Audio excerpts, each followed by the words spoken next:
ದೇವರಂದರೆ ಪ್ರಿಯರಾದ ದೇವರು ಮುಕ್ತಿರಪ್ಪ, ನಿಮ್ಮ ಮಕ್ಕಳು ತಂದೆ ಅಂದರೆ ನಾವು ದೇವ್ರಿಗೆ ವಿಧೇಯರಾದಾಗ ಖಂಡಿತವಾಗಿ ನೀವು ಎಲ್ಲಿದ್ದರೂ ದೇವ್ರು ಕಾಪಾಡ್ತಾರೆ. ಒಂದು ವೇಳೆ ಪ್ರಾಣ ಹೋಯ್ತು ಅಂದರೆ ಸಂತೋಷವಾಗಿ ಹೋಗೋದೇ ಒಳ್ಳೆಯದು. ಈ ಲೋಕದಲ್ಲಿ ಏನಾದರೂ ಇದೆಯಮ್ಮ? ಏನಿದೆಯಮ್ಮ? ದುಡ್ದು ದುಡ್ದು ದುಡ್ದು ಕಣ್ಣೀರು ಸುರಿಸಿ ಬಿಟ್ಟರೆ ಏನಿಲ್ಲ.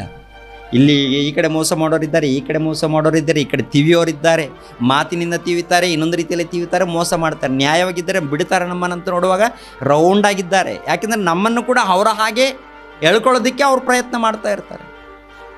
ಅವರ ಹಾಗಿದ್ರೆ ಅವ್ರಿಗೆ ಚಿಂತೆ ಇಲ್ಲ, ಅವ್ರಿಗೆ ಪ್ರತ್ಯೇಕವಾಗಿ ಬೆಳಕಾಗಿದ್ದರೆ ಮಾತ್ರ ಅವರಿಗೆ ತಡ್ಕೊಳಕ್ಕಾಗಲ್ಲ. ಅಂಥ ಸಮಾಜ ಇದೆ. ಇಂಥ ಸಮಾಜದಲ್ಲಿ ಪ್ರತ್ಯೇಕರಾಗಿ, ಉನ್ನತರಾಗಿ, ಬೆಳಕಾಗಿ ಇಲ್ಲ ಜ್ಯೋತಿಗಳಾಗಿ ನಾವು ಕಾಣಬೇಕು. ಇನ್ನೊಬ್ಬರಿಗೆ ಬೆಳಕು ಕೊಡುವಾಗ ಆ ಮೇಣದ ಬತ್ತಿ ಯಾವ ರೀತಿ ಕರಿಗೋಗುತ್ತೋ, ಇಲ್ಲಾಂದರೆ ಬತ್ತಿ ಕರಿಗೋಗುತ್ತೋ ಅದೇ ಪ್ರಕಾರ ನಾವು ಕೂಡ ಕರಿಗೋಗಬೇಕು. ದೇವರ ವಾಕ್ಯದ ಪ್ರಕಾರ ಕರಿಗೋಗಬೇಕು.